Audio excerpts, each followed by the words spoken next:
गंगा के किनारे बसा एक छोटा सा गांव था शिवपुरा। गांव हरियाली से घिरा हुआ, चारों ओर खेत खलियान, आम और पीपल के पेड़ और बीच में एक पुराना लेकिन अत्यंत पवित्र हरि मंदिर। कहते हैं कि यह मंदिर सैकड़ों वर्ष पुराना था और यहाँ दर्शन करने मात्र से भक्तों की सभी मनोकामनाएं पूर्ण होती। गांव वालों का बहुत भरोसा था उस मंदिर पे। गांव में एक साधारण किसान रहता था, हरिदास। उसका जीवन संघर्षों से भरा हुआ था। बचपन में ही माँ बाप का साया उठ गया। मेहनत मजदूरी करके उसने अपने छोटे भाई बहनों को पाला। समय बीता, भाई बहन अपने अपने घर बसा लिए और हरिदास अपने परिवार, पत्नी गीता और 2 बच्चों के साथ अकेला रह गया। परेशानियों ने उसे नास्तिक बना दिया था। अक्सर वह भगवान को कोसता रहता। उसे लगता कि सारी मुसीबतें बस केवल उसकी ही किस्मत में लिखी गई है। आज तक वह कभी पुराने मंदिर में दर्शन करने नहीं गया। खेती बाड़ी उसका पेशा था, लेकिन किस्मत उसकी परीक्षा ले रही थी। कभी फसल सूख जाती, कभी बारिश नहीं होती, कभी कीड़े फसल खा जाते। कर्ज बढ़ता चला गया। गांव के जमींदार ने उसे बार बार धमकी दी कि अगर उसने कर्ज नहीं चुकाया तो उसकी जमीन छीन ली जाएगी। इस धमकी से हरिदास परेशान होकर भगवान को खरी खोटी सुनाने लगा। उसे तो अपने नाम से ही चिढ़ हो गई। उसकी पत्नी गीता का स्वभाव बिल्कुल उसके उलट था। वह भगवान पे बहुत भरोसा करती थी। अपने पति के स्वभाव से दुखी होकर एक रात वह अपने घर के आंगन में बैठी आसमान की ओर देखकर बोली, हे नारायण, अगर आप सचमुच हैं तो मेरी मदद कीजिए। मैं हार चुकी हूँ। मेरे बच्चों की भूख, मेरे पति का दर्द, सब कुछ देखिए। मुझे बस एक राह दिखा दीजिए। फिर अपने पति से बोली, आप चिंता मत करो, भगवान हमारी परीक्षा ले रहे हैं। नारायण की शरण में जाओ। रोज सुबह मंदिर जाकर प्रार्थना करो। विश्वास रखो, कोई ना कोई मार्ग जरूर खुलेगा। गीता साधारण स्त्री थी, लेकिन उसके मन में अटूट आस्था थी। वह मानती थी कि सच्ची श्रद्धा से नारायण प्रसन्न होते हैं। पहले तो हरिदास चिढ़ गया।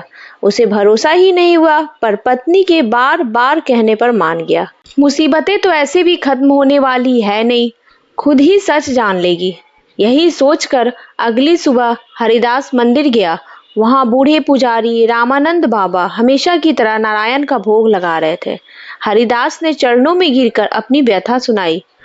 रामानंद बाबा मुस्कुराए और बोले, बेटा, नारायण कभी किसी को अकेला नहीं छोड़ते, लेकिन उनकी कृपा तभी बरसती है जब हम पूरी निष्ठा से उनकी शरण लेते हैं।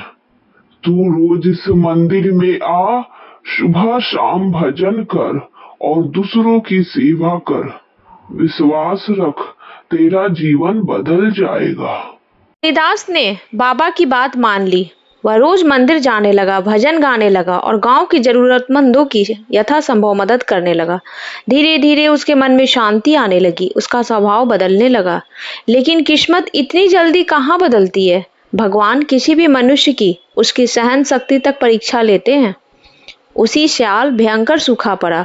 गांव के कुएं सूख गए, खेत बंजर हो गए, लोग पलायन करने लगे। हरिदास के पास ना खाने को अनाज बचा और ना बच्चों के लिए दूध। एक रात उसके बेटे ने रोते हुए कहा, बाबा, मुझे भूख लगी है। हरिदास का दिल टूट गया। उसने पहली बार भगवान की मूर्ति के सामने दीपक जलाया और कहा, नारायण, अगर आप मेरी पुकार नहीं सुन सकते तो मेरी भक्ति व्यर्थ है, लेकिन मैं हार नहीं मानूंगा। जब तक सांस है आपका नाम जपता रहूंगा। उसकी आंखों से आंसू बहते रहे। अगले दिन सुबह गांव में खबर फैली कि नगर से एक धनी व्यापारी आया है। उसने मंदिर में आकर कहा, मैं वर्षों से संतान सुख से वंचित हूँ। मैंने सुना है यहाँ के नारायण बहुत कृपालु हैं। मैं यहाँ भंडारा करवाना चाहता हूँ ताकि नारायण प्रसन्न हो। भंडारा हुआ। हर गरीब, हर किसान, हर बच्चा तृप्त हुआ। हरिदास और उसके परिवार को भी भरपेट भोजन मिला। व्यापारी ने किसानों से अनाज खरीदा, जिससे गांव में थोड़ी चहल पहल लौटी। रामानंद बाबा ने हरिदास से कहा, देखा बेटा, नारायण ने तेरी पुकार सुनी। यह व्यापारी तो बस एक माध्यम है। असली पालनहार वही है। भगवान की माया देखकर हरिदास भावुक हो उठा। धीरे धीरे हरिदास की किस्मत बदलने लगी। अगले साल बारिश भरपूर हुई। उसकी फसल लहलहा उठी। कर्ज चुक गया। गांव में फिर से जीवन लौट आया। लेकिन असली परिवर्तन हरिदास के भीतर हुआ। अब हरि नाम हमेशा उसकी जुबान पे होती। पहले वह केवल अपने परिवार की चिंता करता था, अब वह गांव के हर गरीब की मदद करने लगा। उसने मंदिर में रोज भजन मंडली शुरू की। लोग दूर दूर से आने लगे। हरिदास कहता, भाइयों, नारायण की महिमा अपरंपार है। वह हमें कभी नहीं छोड़ते। कठिनाई केवल हमारी परीक्षा होती है। अगर हम विश्वास और धैर्य रखें तो अंत में विजय हमारी ही होती है। समय बीतता गया। हरिदास अब सम्मानित व्यक्ति बन गया। लेकिन नारायण की लीला अनंत है। एक बार फिर उसकी परीक्षा आई। गांव में महामारी फैल गई।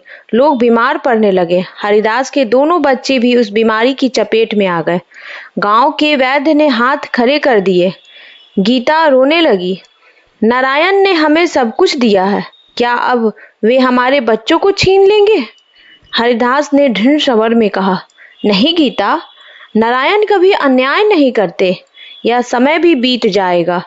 तुमसे ही मैंने ईश्वर पे भरोसा करना सीखा है और तेरा ही विश्वास डगमगा रहा है। वह अपने दोनों बच्चों को लेकर मंदिर पहुंचा। मूर्ति के सामने घुटनों के बल बैठ गया और बोला, हे नारायण, अगर मेरी भक्ति सच्ची है तो मेरे बच्चों की रक्षा करो। उनकी सांसें मत छीनो। मैं उन्हें आपका भक्त बनाऊंगा, आपकी सेवा करवाऊंगा। कहते हैं उसी रात हरिदास को स्वप्न आया। स्वप्न में भगवान नारायण शंख, चक्र, गदा और पद्म धारण किए प्रकट हुए। उन्होंने मुस्कुराकर कहा, हरिदास, तेरी भक्ति ने हमें बांध लिया है। चिंता मत कर, तेरे बच्चे सुरक्षित रहेंगे। लेकिन याद रख, तू केवल अपने परिवार का नहीं बल्कि पूरे गांव का जिम्मेदार है। आगे से गांव के प्रत्येक रोगी, प्रत्येक दुखी व्यक्ति की सेवा करना, यही हमारी पूजा है। सुबह जब हरिदास जागा तो देखा कि उसके बच्चे धीरे धीरे स्वस्थ हो रहे हैं। कुछ ही दिनों में गांव की महामारी भी शांत हो गई। अब हरिदास ने जीवन का लक्ष्य बदल दिया। उसने गांव में एक आश्रम बनाया जहां गरीब बच्चों को शिक्षा दी जाती, रोगियों का इलाज होता और भूखों को भोजन मिलता। हरिदास ने अपनी पूरी जिंदगी सेवा, भक्ति और प्रेम में बिताई। जब उसकी मृत्यु का समय आया तो वह मुस्कुराते हुए बोला, मुझे किसी का भय नहीं, नारायण मेरे साथ है, मैं उनकी शरण में जा रहा हूँ। जिस दिन हरिदास ने अपना शरीर त्यागा, उस समय मंदिर की घंटियां अपने आप बज उठी और वातावरण में एक अद्भुत सुगंध फैल गई थी। ये एक भक्त और भगवान का प्रेम ही तो था।